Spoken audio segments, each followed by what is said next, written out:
Good to know you're still with us. Now, sign language is the 12th official language in South Africa. This was after the National Assembly approved, without any opposition, the amendment of Section 6 of the Constitution to include South Africa Sign Language, that's SASL, as an official language to promote the rights of persons who are deaf and hard of hearing. This brings to 12 the number of official languages in South Africa once the president signs the bill into law. Primarily, the amendment seeks to advance the cultural acceptance of sign language, the deaf culture, ensure the realization of the rights of persons who are deaf and hard of hearing to equal protection and benefit of the law and human dignity. Interestingly, since 2015, the language has been offered as a subject from preschool until the final year of high school. In 2018, the first batch of grade 12 deaf learners graduated in South African Sign Language. They came from 17 schools. As of September 2021, 43 schools offer the language. We need to understand that South Africa now is one of the only few countries in the world that has a formal school curriculum for sign language. Other countries include Sweden, New Zealand, and Australia. While the National Assembly's approval is a win, there are still challenges to the adoption of sign language in the country. I have Wilma Niewoudt-Druchen, Member of Parliament. She joins me from Cape Town, South Africa. Thank you for giving us your time. Straight up, tell us about the journey to this win for inclusion in South Africa.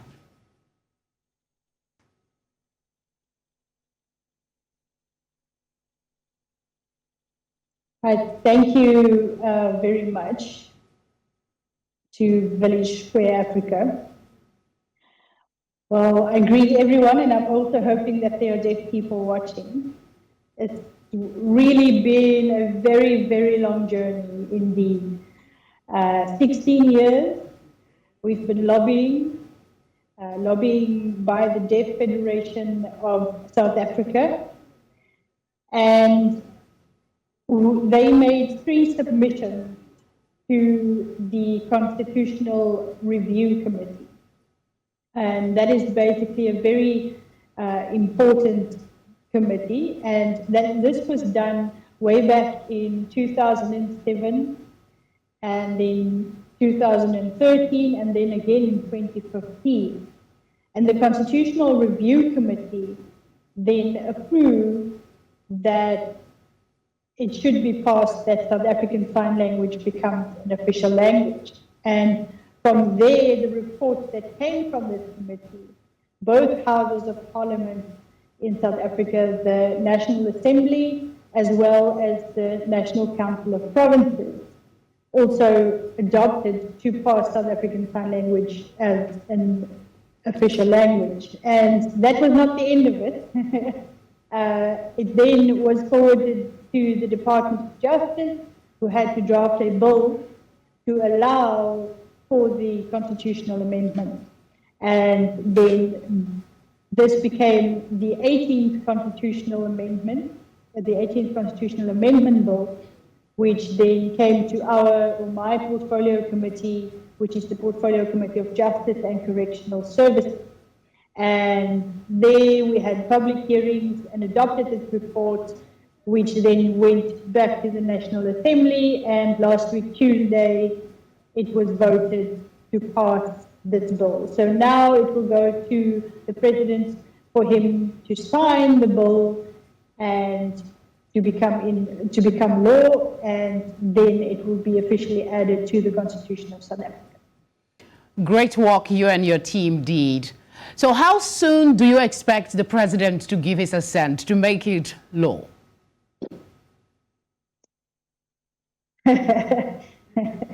Well, that is a very tricky question, because we don't know. As Parliament, they need to write and inform the Presidency that the vote has been passed, And I mean, the president can take a few weeks, or he can take a couple of months, because he also needs to, he can't only just sign and ratify that, he needs to consult his legal advisors, he needs to have discussions to make sure that it is okay to sign. So we as the deaf community are really hoping that it would be as soon as possible.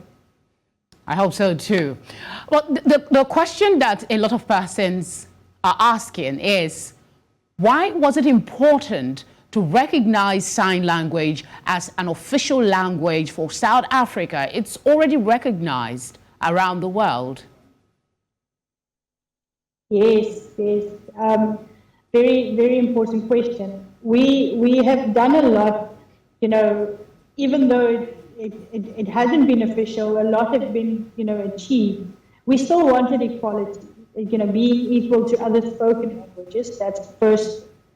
And secondly, you will find that institutions still, they're not very keen. They used to say, you know, because it's not official, we're not going to provide you with sign language interpreter services.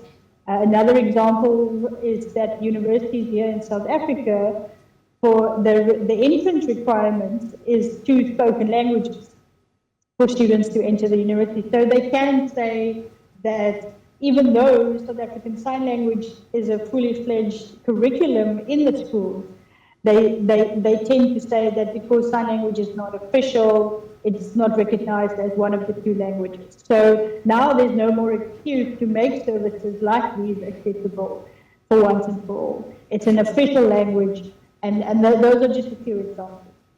Once the president gives his assent, what immediate major changes will become evident as a result of sign language being made official language?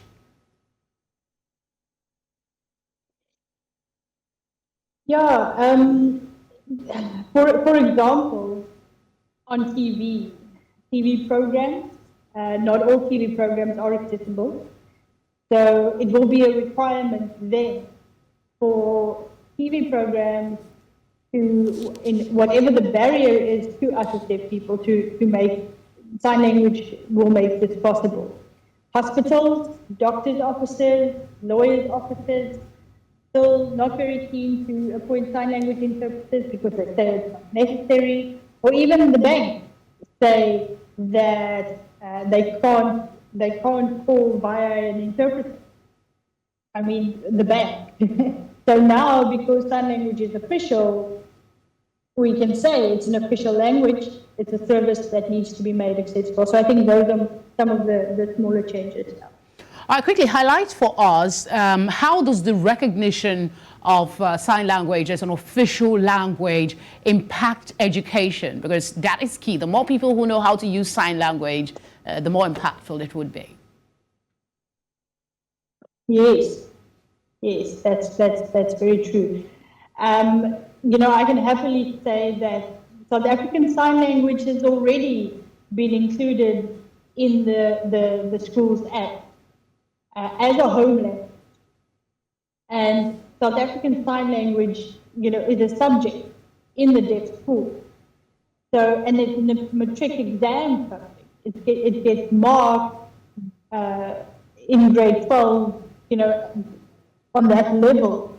So it's already been there. So I take my hat off to the Department of Education for doing this earlier on. But now, because it's made official, we can do more in education, especially not only for primary education, but higher education.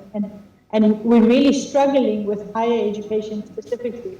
So I think that would make it more accessible for the deaf, so that deaf students can enter the universities and study what they want. I must ask this question. What has been the reaction to this approval by the National Assembly from the deaf community? Wow, elation. It was a very, very emotional thing. It's a big achievement for the deaf community. And the deaf community's last March was in 2016. from all 9 provinces in South Africa, people marched to hand over a petition to Parliament of 32,000 signatures. And so, wow, it has been a very long journey, and it's kind of a relief for us. It's a big achievement, very much. What is the level of awareness about sign language in South Africa prior to this approval? Yes, I think there has already been a lot of awareness. Every government meeting or imbizo, they have sign language interpreters there. The president, when he makes presentations or speeches on national holidays, like recently it was Freedom Day, doesn't matter which province, he went to there with sign language interpreters. Many meetings, they try to make sure that even if it's online, that sign language interpreters are there. So there's a lot of awareness already that has happened, but we obviously need more. Okay, this is also another, now that it's an official language, there will be a need for more teachers. Aside from teachers, how would this recognition affect employment opportunities for the community? Yes, indeed. We've already have over 200 deaf teacher assistants, but they don't have a qualification, an official qualification. So I'm hoping with this approval and the officialization of sign language that more and more of our deaf teacher assistants in the deaf schools can go and study. On university level, for people who are not deaf, hearing people are already taking sign language classes in university, or at a university level, the University of the Free State. So I'm hoping that more and more people will have access. What would you say to organizations that have been hesitating to make the environment of their businesses more inclusive for people with this challenge?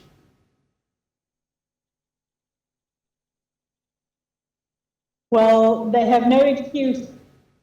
I have been a member of parliament since 1999, and I've always had 2 sign language interpreters, which is separate from the interpreters that you would see on the parliament. So completely separate. So if parliament can make this possible, then why can't other institutions make it possible? Very key there. Thank you very much for giving us your time. We know you're pretty busy, so we'll let you go now. Hopefully, we'll speak to you soon again.